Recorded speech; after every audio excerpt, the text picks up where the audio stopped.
everybody. Welcome to La Lista, a Latinx writers podcast. I'm your host, Ruben mendive. Today, we have a brand new guest here virtually, and I'm so excited to have them on. I start every episode by having my guests introduce themselves. So your name and how you identify for the people at home. Hi, my name is Eddie Mujica. I'm a Cuban American writer and actor. And so my follow-up question is always, where are you from? So what's the short version? What's the long version? I'm from Hialeah, Florida, which is a part of the greater Miami area and Miami-Dade County. So I tell people I'm from Miami because no one outside of Hialeah knows about it. But if you're from Miami, like you know Miami, Pitbull has shouted it out in some of his songs. So I appreciate that, Pitbull, if he's listening. It's the city with the highest percentage of Cuban and Cuban American residents in the country. So really, I feel like I grew up as close to Cuba as possible. You know, it's in South Florida, but I always say it's more like North Havana than South Florida. Right down the street, there was Telemundo Studios. There's a famous discount store called Ño Que Barato, which translates to damn, that's cheap. And I really grew up immersed in the culture. I like speaking Spanish.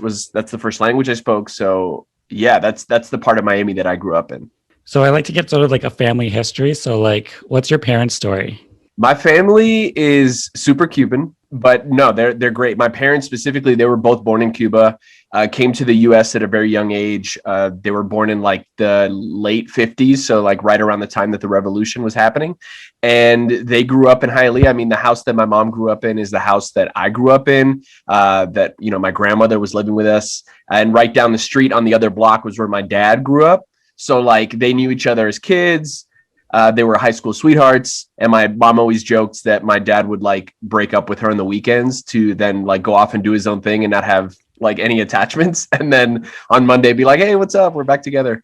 But no, yeah, they were great. They were loving parents. They had 3 kids. I'm the middle child. So that also explains a lot of like what I do and why I seek some attention in my work. But yeah, no, they were great. My family, so many fun times. We living in Florida, we'd go to Disney World every year, like family trips. And yeah, just really, really fond memories of growing up with them in Miami.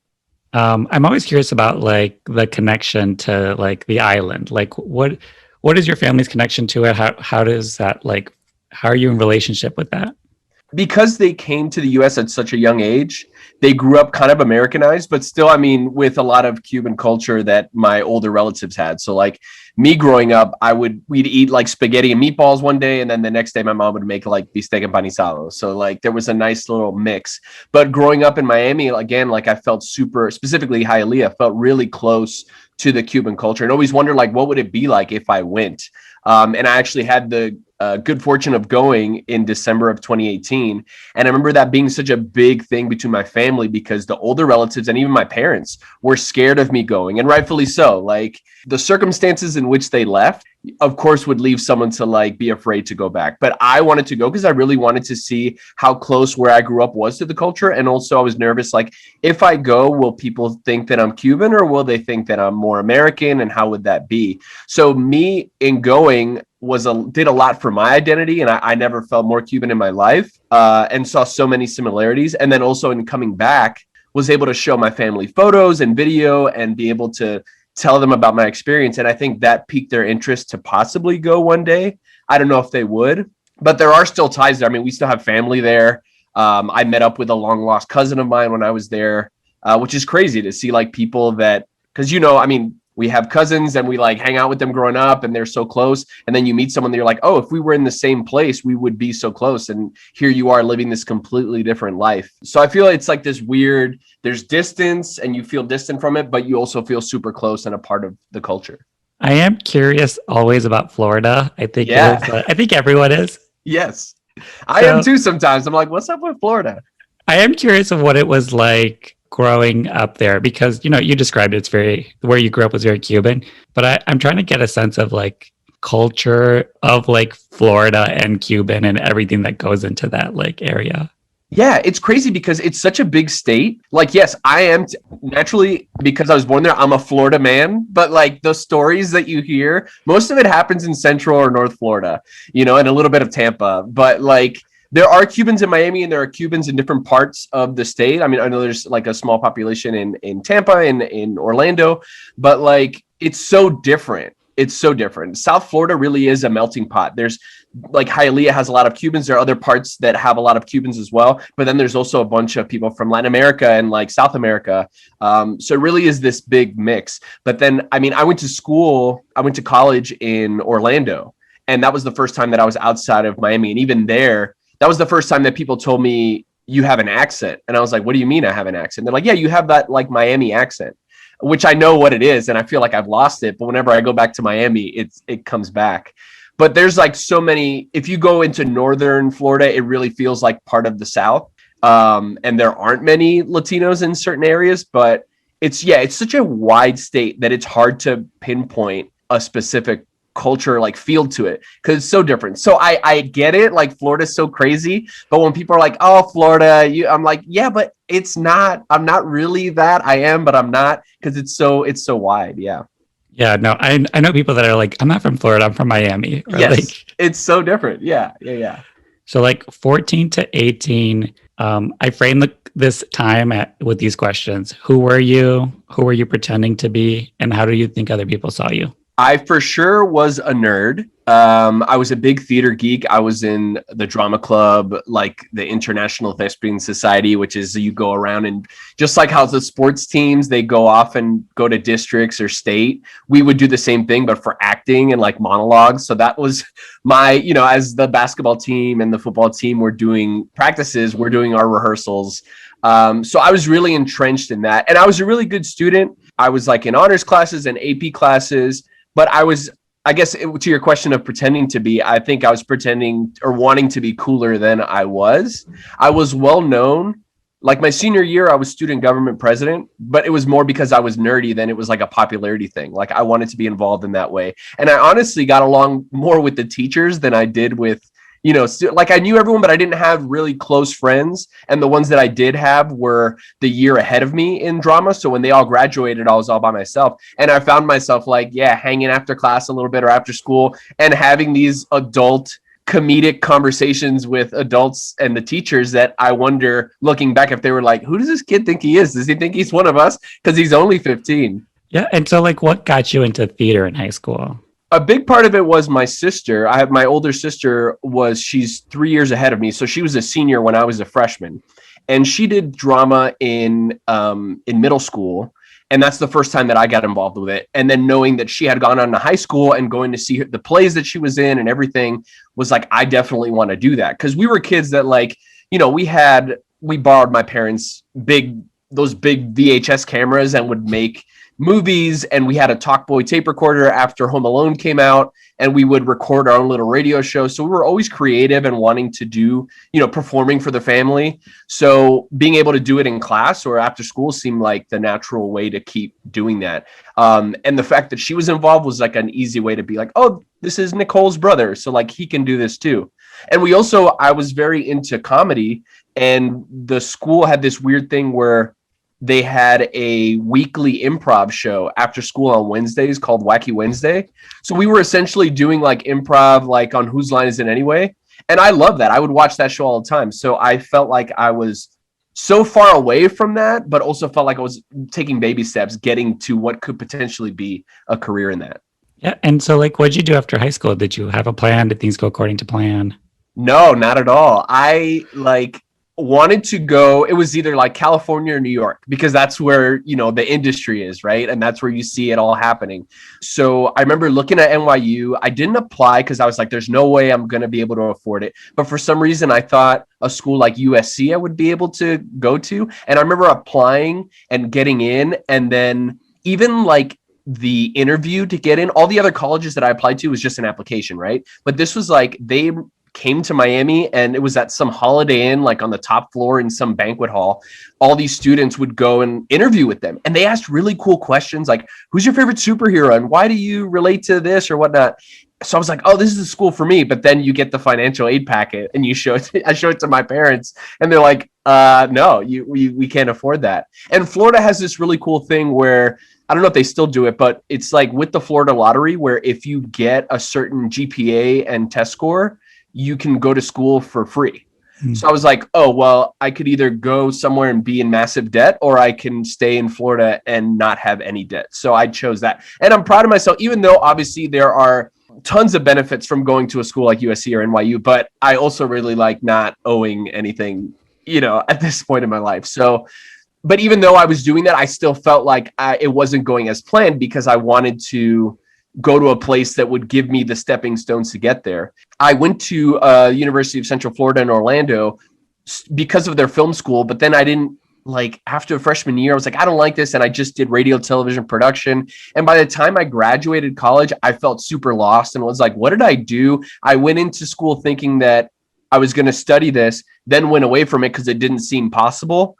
And then when I just graduated and had a regular job, I was working in advertising and public relations. I was like, this is terrible. Why am I going to be doing this and be unhappy when I can actually try to pursue the thing that I wanted to pursue? So it was like this weird freaking out, going into mini anxiety and depression, episodes of seeing my life in front of my eyes, going the opposite way of what I had intended. And then slowly but surely making my way back. Yeah. And so how did you find your way back? So while I was hating my job during the day, I wanted to get back into acting, and specifically improv, like I mentioned earlier, that I was doing in high school. I missed performing. I really did. There isn't a big improv comedy scene in Miami, but at the time there was a group called Just the Funny, and I used to go to their shows when I was in high school. So I heard that they were still around, and they were having auditions for their resident company or their main stage. And I went to the auditions and I got it. So that became my weekends. Wednesday nights were rehearsals, and then Friday and Saturday we were doing shows. And that was the thing I was looking forward to all week. So doing that just for a year and a half and really becoming immersed in that. And then on a random chance, the Second City in Chicago was coming to town. And I went to the website to buy tickets, and I saw on their website, they had applied for a year of training at the Second City. And I was like, oh man, yeah, that sounds great. I would move to Chicago. But again, I applied and didn't think anything of it. I didn't think that I would get it. But I also had everything that they were asking for, submit videos that you've done or sketch characters. I had been doing that at this theater just for fun, not even thinking that it was going to get me to the next point. But here was this opportunity. So long story short, they flew me out. I auditioned. I ended up getting it. So I quit my job. I got the phone call while I was at this job that I hated. And soon after, quit the job and moved to Chicago, and then never looked back. So I was in Chicago for 5 years before I moved to LA. And that was that's what I consider my grad school. It was fully immersed in comedy, improv, sketch, writing, all that. What is the Miami comedy scene like? Yeah. I gotta be careful depending who's listening. No, it's good for what it is, right? I would say now that after having gone away and gotten more of a world view, it's easy to look back and almost look down on it, but I don't at the same time, because there's two things. There's definitely people that are there that play towards just what I consider the lowest of hanging fruit. That's you could just throw on an accent or do a reference to something, and people are like, oh my God, he's so funny. He's he just named the restaurant that everybody knows, which there's nothing wrong with that. But my personal tastes are just, especially being Latina, and I'm sure we'll get into this, but talking about identity, we can be funny without having to be funny expressing our Latino-ness. That's a part of it, but we can also hang with all these white people who are just allowed to be funny because they're funny. So there's a bit of that too. And it has evolved. I feel a lot of people that were there are newer theaters. Obviously, this is before everything shut down, but there are more theaters down there. And I feel a lot of people that have been there have gone off, whether it's Chicago or to improv festivals in New York and California, and immerse themselves in more so that they can bring it back and help sort of expand what was the bare minimum down there. I do want to know about the Second City life, because I'm from Chicago, so I'm familiar with the lore, the prestige of Second City. But what is it like? What did you do during your time there? So I was there for 5 years, and the first year I was there was all mostly taking classes. Because of that scholarship, I was able to do their conservatory program, which is a year's worth of training. And you're doing their whole thing is doing improv to get to a sketch. So like you're starting with nothing written, and then through the improv you have a written sketch. And then at the same time also there's another theater there, the IO theater, which I was involved in too. And that's purely improv. So I was doing those two at the same time because also I was 2 years out of college and felt behind. Whereas there were people that just moved right after college. So I was like, I need to catch up. But yeah, it was a lot of that. And at the same time I was working, I got a job working on the house staff of the Second City, meaning I was like a host that seated all the people that were coming to see shows. And I got to see the main stage and the ETC, the two resident stages. I got to see their shows every night and watch the improv sets. And that to me was as much of a learning experience as it was for then taking classes. But after that, I got hired to one of their touring companies. So I spent about a year and a half traveling around the country, you know, in a van or flying somewhere super random, mostly like Indiana a ton of times. But on the off chance, we did get to go to some other cool places. And that was a big learning experience too, as far as like going to different places, because in Chicago, as you may know, the people who come to Second City to see the shows are like a specific type of crowd.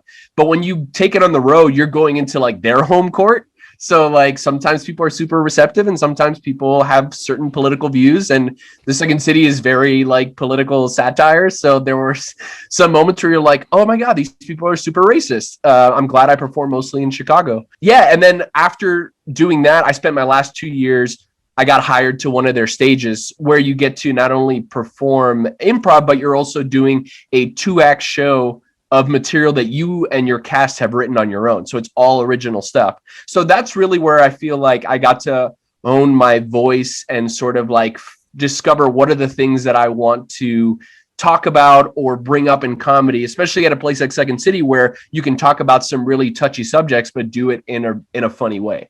So why like improv, why sketch? Why do you think like that was calling you, and why you felt like you had to do it and that had to be the track? Yeah, I don't know. I wish I knew. I think I was just always, because I watched shows like Whose Line Is It Anyway, because I did it in high school as a weekly show, because I was doing it it just seemed like the closest thing that I could do.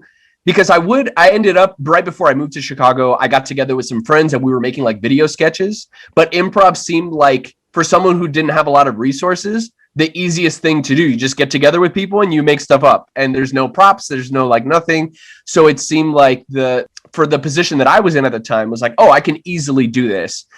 And I just really loved it. Like it's so funny. I feel whether it's jaded or whatever, I've just done it for so long that, I mean, I guess you could pay me to do improv, but like, I don't do it now at all. Even before this shut, I was doing it like once a month. And just because I was doing it in Spanish and that was super fun, it was something new. But like at the time it seemed like the purest form of art and the purest form of fun. And that you could just be a kid again on stage. And if you were lucky, you could make a little bit of money while doing it. During this time, like, because it looks like you're on a trajectory. So like, are you seeing yourself as like a writer, a performer, like an actor? Like what do you, in your mind, like, what do you feel like? What are you aiming towards, you know? Yeah, at that time, it was for sure a performer. Like Second City is funny because you do a lot of the writing, especially if you're doing their shows, like you're writing the material that you're performing. But I always saw myself as a performer first, because that's what I was an actor in high school, and I would always, anything that I would write, I would perform in as well. So yeah, I always saw myself. One of the things that is when you're in Chicago and like you're at Second City, people are always like, oh, you know, you go on tour somewhere, people are like, so which one of you guys are going to be on SNL next? And when I would think about it, I'd be like, well, if I were to be on that show, I think I'd want to be a performer, not a writer at the time, because I was like, not that it seemed easier, it just seemed like more fun. Little did I know, like when we're writing, we have more control over things. So I've gone towards writing, but at the time it was for sure like, oh, performer. I'm a performer first. And so you mentioned you were there for 5 years. So where did you go and why? After the 5 years, so when I got to the final year, it was like I did one show on one of their stages. And after that show, I was thinking, well, do I stay and do another show, or am I ready to leave? And then leaving is like where? Once you reach what you feel all you can do in Chicago, it's like you either go to New York or you go to California. Again, this is like the crossroads when I was graduating high school. But now it seemed like, oh, an actual thing that I can do. And so I mentioned SNL, they do come to town every year and they sort of like scout people. And the second year, that final year, my 5th year in Chicago, I was lucky enough they flew me out to screen test in New York. So at that point, I'm like, okay, if this works out, I'm going to be in New York. And if it doesn't work out, then that's my sign that, okay, cool, then I'm going to California. So when it didn't work out that way, I was like, great, I'm moving to California. And one of the reasons that led me to go so quickly was that around that same time, I got the CBS Diversity Showcase. So it was like, oh, this is an awesome way to move to the city and immediately have something to do, as opposed to sort of being like, oh my God, here I am in this new city and I have to figure stuff out all over again. I am curious about the SNL thing, just because. Yeah. Can you just take us through like the emotional roller coaster that was for you? It is I don't know if I could curse here, but it is it's a mind fuck. It's like a total roller coaster mind fuck. Like we had this roller coaster at the Dade County Youth Fair called the Double Looper, which this was like 15 loops, like just on repeat. No, it was a really cool experience, but it is like, you get the call maybe like 2 weeks or a week before you're being flown out and you get super excited. It's like one of the things, especially for me, it was like something that I always dreamed about doing. And then that excitement is quickly replaced with like the worst fear of like, oh my God, this is it. This is like, this could make or break my life. And when you go in with that thinking, it's hard because there's so many, and you learn this like after, especially moving to LA and doing so many auditions, there's so much that's out of your control. That's like beyond, like all you can do is try to do the best job that you can do. And I do feel like I did that. And, so you get there and they put you up in a hotel and you're usually staying with the same people that are performing or auditioning as well. So like you hear people like audition or like running their stuff and you see them in the lobby and you're just like, oh, this is my competition. But the really cool thing was that because Chicago is such like a big comedy place, is like I was lucky enough that I also went with like 4, I think, other people from Chicago. So we had this like little group of people and we also had some friends that had moved to New York that were auditioning too, that you run into and you're like, oh my God, I know these people. So there's comfort in that familiarity, but it still doesn't take away that then when you get there, they like put you, it's like everything you've read or heard. Cause I remember doing a ton of research too. I was like reading articles of people's interviews of their auditions. And it's like exactly like that. They put you in a room, one of the dressing rooms, and they hold you there for an ungodly amount of time without any sort of context. And then again, you're hearing people running their stuff. Some people are freaking out. Some people are really quiet. And then I remember I was like needing to go to the bathroom, but I was afraid that they were going to call my name. So I remember one of the pages or somebody that was working came up and I was like, hey, actually, can I use the restroom? They're like, yeah, you're on in 5. And I was like, okay, cool. I need to use the restroom. They're like, actually, no, you're on right now. And I was like, are they messing with my mind? Like they're just playing these mind games, right? To like see who's going to freak out. But then you get on the stage and it's cool. You're on the stage where they do the monologue and the light comes on and they count you down, the light comes on and then you get 5 minutes to do like your thing. So I did, and I'm super proud. Like I had this older Cuban character that I did at Second City that I ended up doing in my audition. And I was just like, when I walked away from it, I was like, how cool that I got to stand on that stage and be like a Cuban guy. I don't know how many of those they see, but like, it was really cool. And it felt great. Don't get me wrong. It's like when it's a big dream of yours like that, it's tough you talk about like the emotional roller coaster.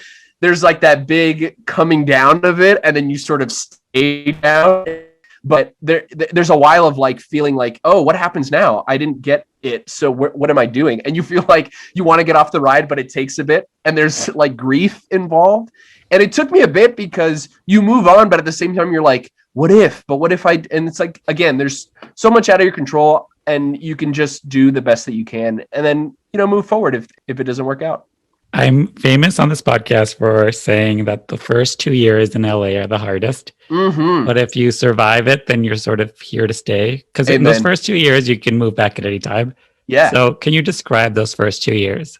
Oh man, you nailed it. Like there was, especially the first one, it was tough. It was so tough, especially when, in a position like mine where I was performing and that was like, every night and getting paid for it. That was I didn't have another job and I was able to audition for stuff, and you're in a bit of a smaller pond in Chicago. So more people know you and it's more likely to book things. And then you come to this place that like, I love California. I do, but I'm not the biggest fan of LA. And it's just like, it was rough because it felt I told my wife, like, it felt like a bizarro Miami because there's the palm trees and there's the hot weather, but then it gets cold at night and there's mountains off in the distance. So it's weird. So I felt like it almost felt like a step back, even though it really was a step forward. It felt like I was running away from Chicago with my tail tucked between my legs and was going back home. But home moved to another part of the country. My family wasn't there and I didn't know anybody. So it was rough. Luckily, with the CBS Diversity Showcase, I mean, the best thing that came out of that for me was all the people that I met that were a part of it. Like, those became good friends and collaborators on stuff that I've worked on since. So that was really good. Also, moving here with someone, like, I moved with my fiance at the time, and like having someone, I don't know how I do it alone. I really don't. So kudos if you did it alone, and kudos to anyone listening that did it, has done it alone. I just like having someone there with you to sort of go through it. But it was rough. It really took a year and a half until I felt like, okay, I think I can do this, and started getting work. Because I mean, I went from, again, performing to like all of a sudden I was driving for Uber and Lyft in between auditions, and like, you know, it didn't feel great. It allowed, it gave me flexibility, but it didn't feel, it totally felt like a step back. You're in LA, like, do you have a plan? Do you have like something you're aiming at that you're like, okay, this is what I'm sort of thinking and this is what I'm sort of aiming for? No plan at the beginning. No plan. It's like, what? And not that SNL was like my only plan, but when you get so close to that and you think, oh, this could happen, when it doesn't happen, you're like, well, what now? What do I do? So I was like, okay, you know, I did the diversity showcase, and after that, you know, I was auditioning for stuff, and I booked like some minor co-star roles here and there, but really felt like, man, I was auditioning for stuff and either not getting it or feeling like the stuff that I was going out for didn't fit. And then there's the whole like the Latino Latinx aspect of it, where it's like, you know, you can see me, people can't see me on this, you know, maybe they'll see my photo or whatever, but like, I know that I'm white passing, and I get questioned all the time. If I go in for an audition in Spanish, they're like, oh, okay, this is for Spanish speakers. I'm like, yeah, I know I speak. You sure you speak Spanish? Can you prove it right now? So at that point, I was even getting more discouraged, being like, I don't even know if I'm going to be able to make it as an actor here because of all this. So there was no plan. And then it really was when I started to be like, you know what? I'm not satisfied with the stories that I'm auditioning to tell.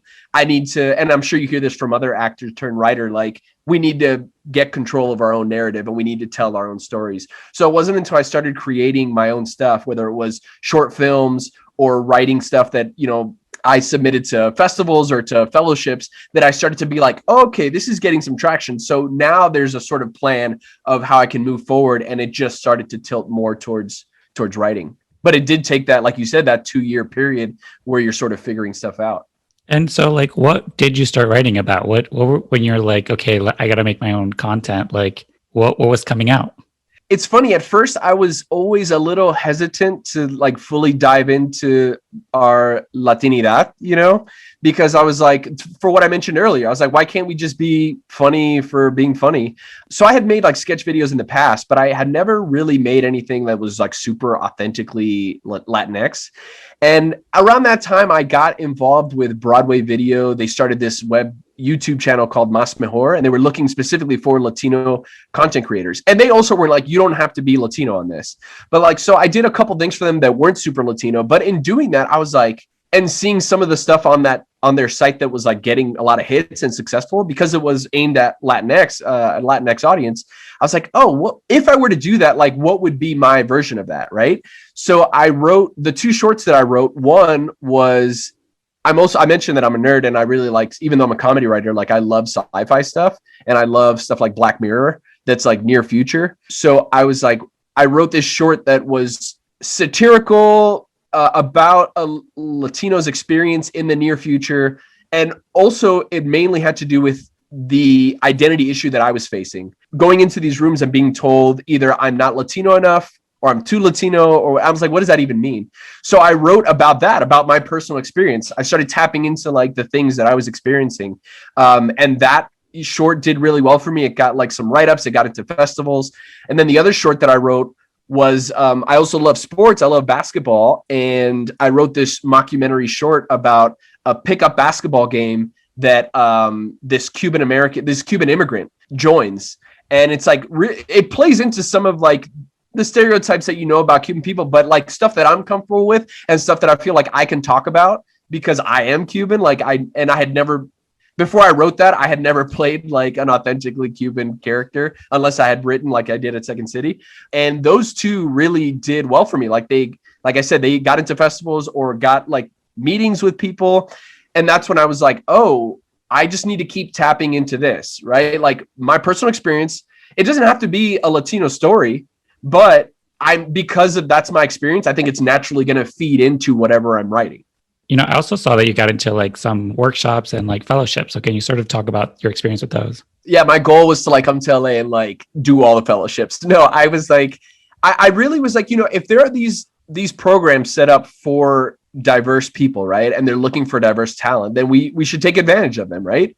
So yeah, I after doing the CBS Diversity Showcase, and again, that itself, there's positives that came with that, and there are a lot of negatives as it came to light later. But like doing that, once I got into writing, and NBC, they were great. They have a lot of good writers programs. At the time, because I was coming from doing a lot of sketch, I was aiming more towards like late night TV writing. So I did their late night writers workshop, and that was really great. And, you know, meeting other writers, but also getting involved with NBC and sort of them getting to know who you are. And then the other fellowship that I did, the most recent one, which I'm like, this is my last fellowship, I don't want to do anymore, was the HBO Access Fellowship, which has become like the Warner Media one. But yeah, I was like, that one was great for me because at the time you talk about like, the needle was still kind of like leaning more towards actor because the stuff that I had written, the shorts, I was still acting in them. I was terrified. I was happy to do it, but I was also meeting the other writers. That group of writers, they're so talented. We still have a group chat that we keep in touch, and I'm still in awe of them. I'm like, I'm a fraud. You guys are the real writers. I'm not a writer. I don't know how I got into this. But it was a really cool experience because it's like to get the stamp of approval from like places like NBC or CBS or HBO, even if you have the worst case of imposter syndrome, which I tend to have, it does give you a little nudge like, hey, you have something, right, that caught someone's attention. So like, keep doing what you're doing. Yeah. And like, what came from those, you know, like most of the time you just see like the Deadline article and then Right. It's your face and bio. And then it's like, that's about the extent of what the public sees. That's it, baby. That's all I wanted. I wanted that deadline. I got that deadline and we're done. No, it's like, you know, that's absolutely true. It's like, honestly, nothing much came out of my CBS Diversity Showcase, you know, like besides the contacts that I made and a couple auditions here and there. But like those programs, stuff does come out of it. Like, even though I didn't get a late night writing job after doing the NBC late night writers workshop, like I got to spend a week with some of the execs at NBC and like have a relationship with them now. And they're so nice because they do remember people from their programs, and they're constantly sending emails of like, hey, we have an opening for this, or you should apply for this. So even though, you know, there's nothing, some people do get hired on stuff. And even though maybe after I came out of that with nothing like sexy besides having my name and deadline, same thing with the HBO fellowship. Like the cool thing would have been to like immediately get hired on an HBO show, right? But the other, you know, besides having a deadline and people seeing like, oh, this guy did this thing, it does add some sort of clout to you in the form of like, there is that stamp of approval. So I don't know if it helped me get my first staff writing gig, but it definitely helps if people are like, oh, if HBO thinks this person is talented, then we should look into him.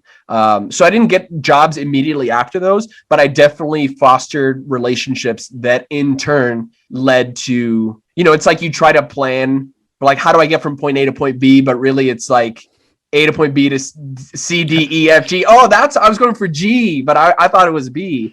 It's like that sort of thing for sure. Because you mentioned that you were like, you know, driving for like Uber and Lyft and like trying to figure out what the hell you were doing. So like, when do you feel like you had like your first step into the industry that you were like, oh, I think I'm like starting to get some traction, or at least like feel like I'm doing something out here? In general, I mean, on the acting side, when I booked like a commercial or I got like a co-star on something, I was like, oh, cool. Like I'm going to be on TV. Like they think I at least can do these 3 lines without like fucking up the whole production. Right.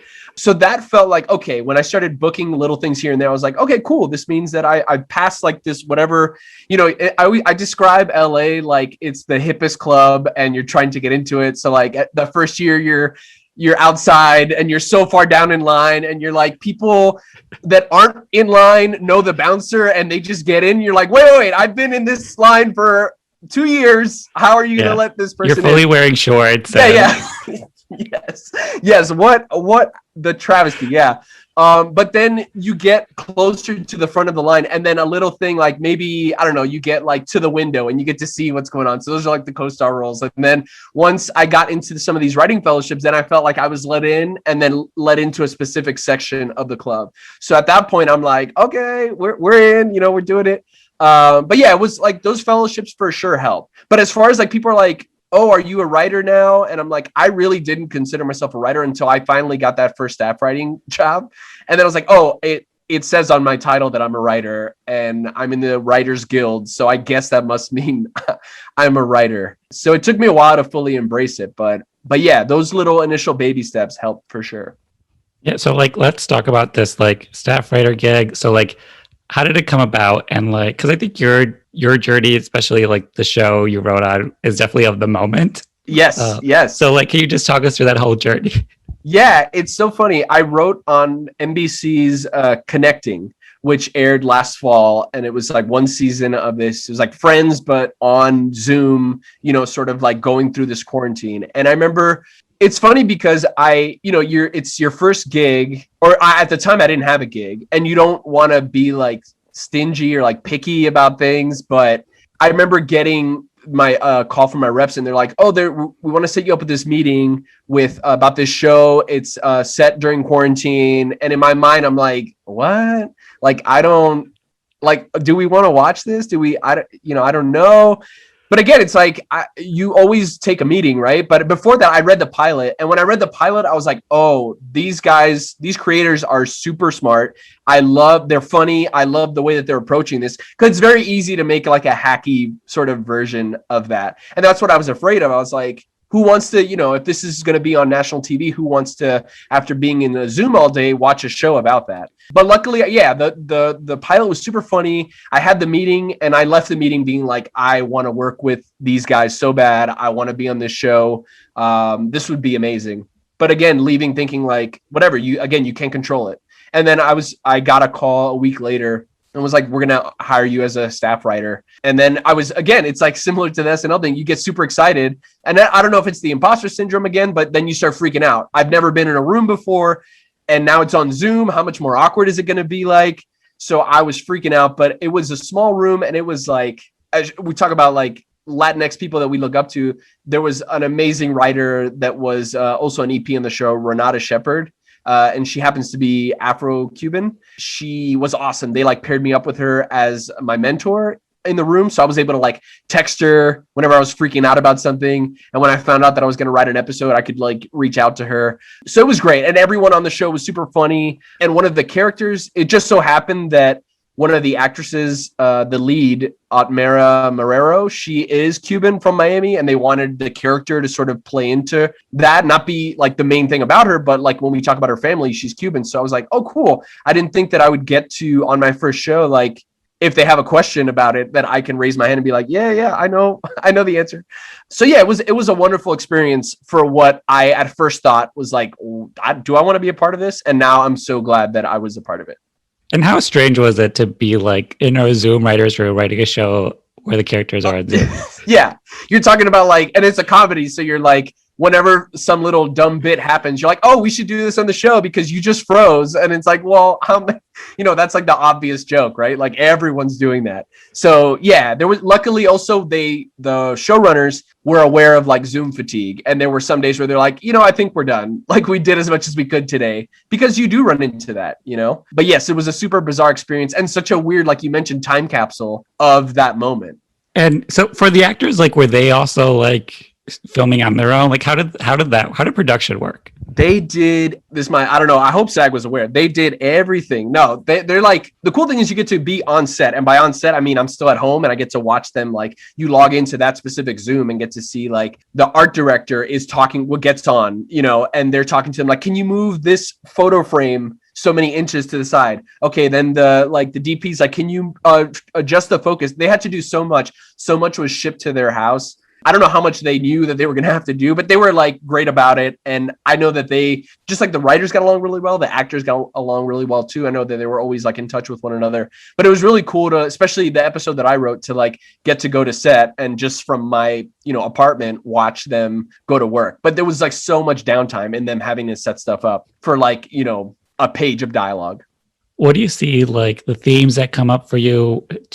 Sometimes as writer, we're just telling the same story over and over. So like, is there a through line that you see going through all your work?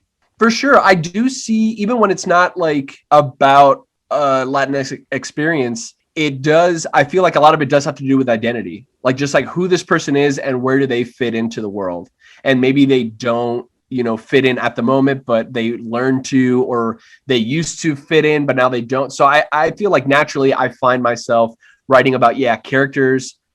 Because of my sketch background, I feel like I'm super character focused. I love, creating the characters and sort of developing them. But, and a lot of stuff is character driven, but I think a lot of those characters are, identity is like a huge thing that comes into play. And, you mentioned you were doing like improv in Spanish, and I sort of know of a couple groups that do that. And every time I see it, I'm like, who's the audience for this? So yes, like when, where, why, how? Fantastic questions. I don't know that I have the answer to them. It's like, why do we do this? It's really funny because there's some great groups. I started a group in Chicago with a friend of mine. We did it as like a joke one day where there was like at IO, they used to do a thing where you could, sign up. It was like a BYOT, bring your own team. You sign up, they throw your team in a hat, and if they pick your name, you perform. We went, I think we had been drinking at a bar nearby, and we're like, oh, let's go to BYOT. And we jokingly wrote our names, our team name as Cuba Libre. When they called us, we went on stage and we acted like these two Cuban immigrants who had just came from Cuba, had one night like to live it up in the United States, and these two chose to go perform improv. So we're super Cuban and we're only speaking Spanish. And afterwards, a lot of people came up to us and were like, oh, that was awesome. That was super fun. And I was like, oh, maybe there is an audience for this, improv in Spanish. But the question that you bring up is like, that's the group that I brought out to LA. And I know that there's other great groups like Spanish Aquí Presents. They're great. There was another group that used to perform with like Menudo, I think they were called. But like, it's like, the audience is either people who are your friends that are also Latino or Latinx that get what you're trying to do. But then there's also like the people that are Spanish speakers are like, they're saying the wrong words, or they're not really, because you're not as fast, in Spanish. I personally am like thinking in English and trying to translate the moves that I'm trying to do. And then there's like the non-Spanish speaking audience that I think is more impressed because they're like, oh my God, this is so funny. They look like they're having so much fun. They're so physical and big, Does it make for good theater or like legit theater? I don't know. But is it fun for us? Yes. And I hope that people enjoy it. But I have had people come up to me that are like Spanish speakers and they're like, y'all messed up a lot of what you were trying to say. And also like my team is like, we have a Cubano, we have like someone from Mexico, we have someone from, all these different countries. So it's like the different dialects, different words that I'm like, what did he just say? So I don't know. I would like to think that there's like this weird Venn diagram where like there's a sweet spot of the audience, but I don't know that either one is the specific one. I maybe feel like the non-Spanish speakers enjoy it more because maybe they don't get it and they're like sort of piecing together what is going on, doing detective work. Whereas like, so they're like leaning forward in their seats. And then like, if we go see those shows, we're leaning back like, I don't know. What was he saying? Like, I don't know. How do you feel if you've gone and seen these shows? Like, what is your sort of take? Never gone because I'm also just shy of my own Spanish. So I'm like, if you're going to get on stage and do an improv show in Spanish, I'm like, oh, your Spanish must be impeccable. Not for us. Not for us. And now I'm questioning every team I've heard of because bless you for having such high standards. Whereas we're just like, I don't know. Like, I don't know all the words, but I'll go up there and do it. And it's fine, right? But no, we should absolutely have that high standard. But unfortunately, we don't. Yeah, I think also for me, it's like, how badly do I want to embarrass myself and my family right now in front of all these people? Yes, this is what, especially as like the son of, immigrant parents, you always think of like, there's that pressure to do so much because of their sacrifices. And it's like, oh, this is exactly what they dreamed of when they fled like persecution, was so that I could butcher the Spanish language and their culture on stage. So what are you up to now? I know COVID's going on and it's like who knows what is happening at any time, but like what's going on with you? Yeah, I feel like, there is this side of not working and sort of just like, or working on yourself. It's cliche to say, but like taking the time. Definitely, I took some of the time over this year of like, I feel so overworked and like the hustle and the grind and whatever you want to call it. Like you always ask for some sort of like break. And this is a terrible way for that to come about. But at the same time, look at the bright side and take advantage of it. So I did that, but I also like, and also not feeling, I tend to get down on myself if like I don't write a ton every day. The truth is like I don't there's some days that I don't write, but that doesn't mean I'm not creating. Like I'm thinking of something, or like, I'll make a dumb like little character thing, or I'll post a video on social media and like, that's something. So like I am doing some writing. I'm like working on, I have a pilot that I've been revising, looking to develop. I mean, I'm trying to write this feature, but what I'm really excited about right now is I mentioned earlier that I went to Cuba in 2018 and I took a ton of video and like sort of documented it. I wrote a journal while I was there and all that. And I've recently gone back and looked at all the video and like, oh, there's something here. So I'm starting to put together this like little sort of like a travel docu series. It might be like end up being like 4 episodes, but it's essentially of like my specific journey, first time as a Cuban American going back to Cuba. I love doing, video stuff. So this allows me I'm still writing because I'm going to be like, having to narrate it and doing all this stuff, but it allows me in another medium to sort of like express my creativity without feeling bogged down by the page. Yeah, and I have noticed that you have been putting content out during COVID. You got to put that content out. So like, what was the motivation? Like, why? Like, why? No, that's like the thing with social media in general. After any post, you're like, why did I just post that? Why did I just tweet that?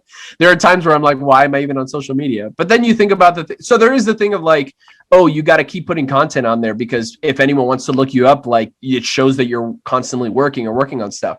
But I really think also two-part, like I was super bored, during quarantine, and joining TikTok or like making these little videos and stuff gave me that creative outlet that wasn't writing, but also just for my own sanity. Cause like my brain just doesn't stop, and it's not always good stuff, but it's like, I'm constantly like doing little bits in my head or like thinking up things. And if like, it provides me a way to get them out. So even though, yes, it's nice to get that validation or like people watch it and I hope to make people laugh.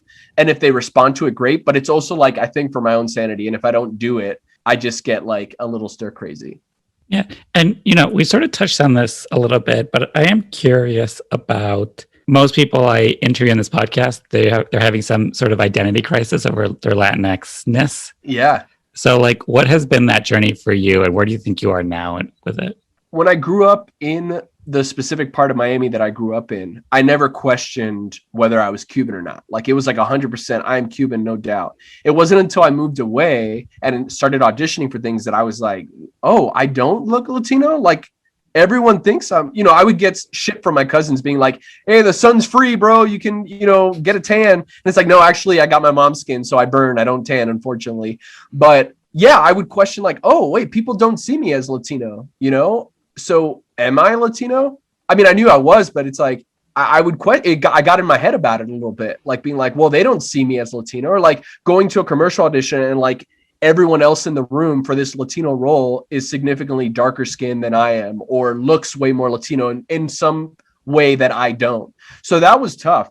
And that was part of that first year here in LA. And there also aren't a lot of Cubans out here in LA too. It's like a different Latino guy that they're looking for.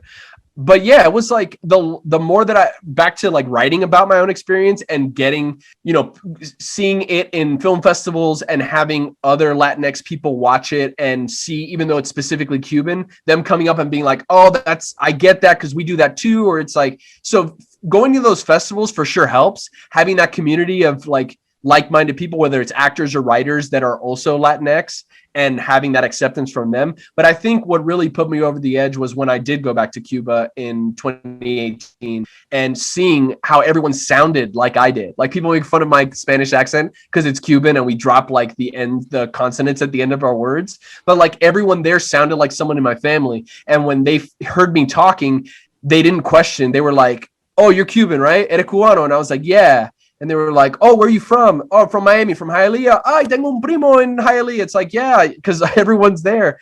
So I really left feeling more Cuban than I've ever felt, and I've sort of carried that with me. And also being like, who are the people that are telling? That's the biggest question, right? Who's telling me that I'm not Latino enough? And it's not, most of the time, is not other Latinx people, you know? So taking that into account, I think, and realizing that, it was a big part of it.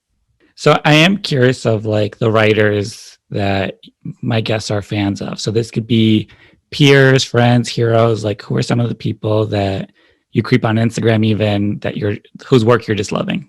I do, like I said, that group of HBO fellows. There was one other, there was a Latina in there. Her name is Lucy Luna, and she's fantastic. She's like a more of a horror drama genre writer, but she's fantastic. But everyone in that group, Elaine Lowe, Melody Cooper, Danielle Iman, Ivan Sang, Darnell Brown, they're like up and comers that I know they're already making like big moves, and I feel lucky to just be a part of that group and like watch their texts come in of like all the cool things that they're doing.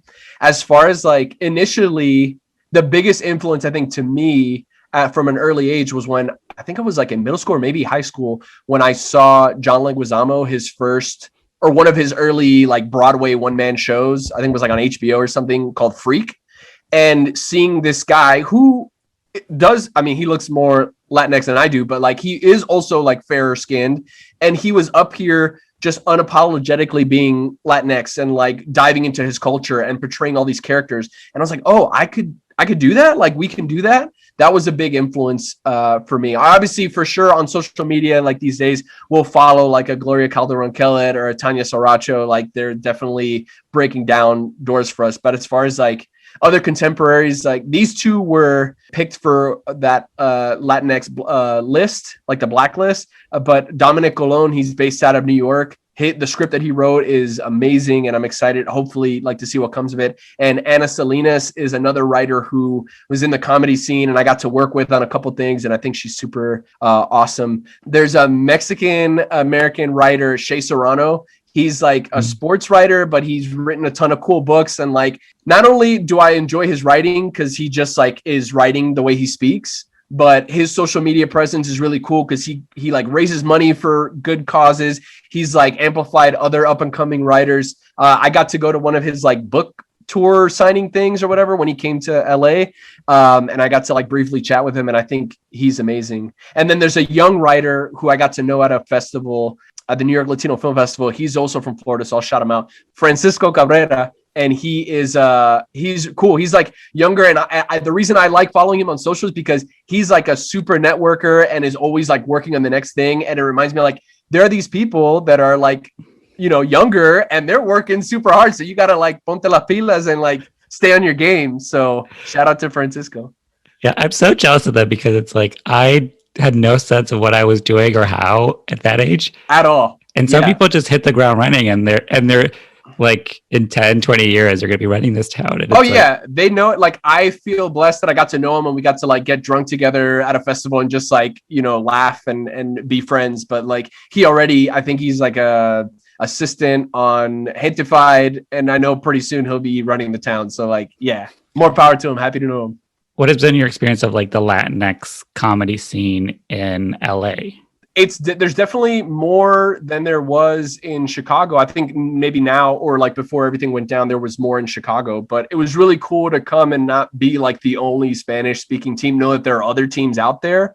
And like, I think the job that some of the people like Raiza did at UCB with her group and like the shows that they put on, you know, there's another Cuban that's out here, Jenny Lorenzo, who's known for like her abuela character. Like, they're all out here and they're all doing stuff. And it's like, there's so many of us. So it's really cool to see that, specifically in the comedy scene, whether it's people that were performing on stage or people like Jenny that are making videos and are posting online. But it's like, yeah, it's frustrating when you see this thing about, you know, the current state of Latinx representation, and Netflix just came out with that thing.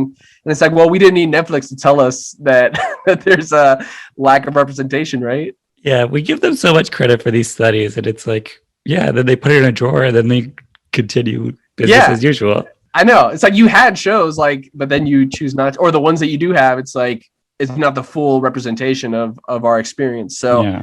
it's cool to know, and especially in my field, like the specific comedy scene, to see all these people that are around my age or experience level and that they're out here doing stuff. And I think it's only a matter of time. We just got to keep pushing till we knock down that barrier or get in that club, baby. Because, you know, when the Latinx people get in that club, we take over on the dance floor. So it's only a matter of time till we get in there. And so where can people follow you on social media?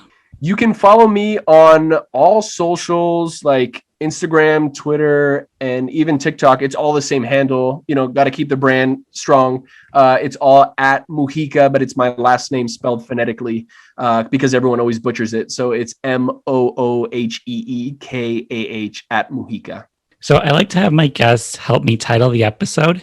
The prompt is a blank Latinx writer, and you can add more than one word. You can mix them all around, just whatever feels true to you. You're writing this conversation. I also use it as a community building tool so that when somebody sees that title, they can be like, oh, that's like me. Like I should listen to this. This is someone that I can like follow and check out their work. This is like the Jesus and Mero bodega sign or like the rainbow that you get at the end of the show. I love it. I always was like, what would mine be? I am a 3-point shooting, pero like super funny Miami-based Cuban American writer. I don't know if that fits, but it's fine. You know, people can be like 30 words and then they see the graphic. They're like, huh. Yeah. You're like, I got to make this into a sign, bro. Like, what did you just do to me? I like this one. This one's good. It cool. Flows. So don't worry. Great. And with that, I want to thank you so much for being on the podcast. This was such a fun conversation.